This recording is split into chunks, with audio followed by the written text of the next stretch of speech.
نعزي الإمام صاحب العصر والزمان عجل الله تعالى فرجه الشريف بذكرى شهادة سيدنا ومولانا الإمام أبي محمد الحسن العسكري عليه السلام الأحد 8 من ربيع الأول سنة 260 من الهجرة الشريفة بسم ولي الله وخليفته وحجته على خلقه حتى قضى إمامنا العسكري مسموما مقتولا.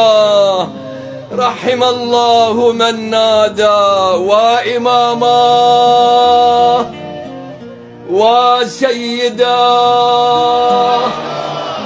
ومسموما وشهيدا. اللهم ارزقنا في الدنيا زيارته وفي الآخرة شفاعته.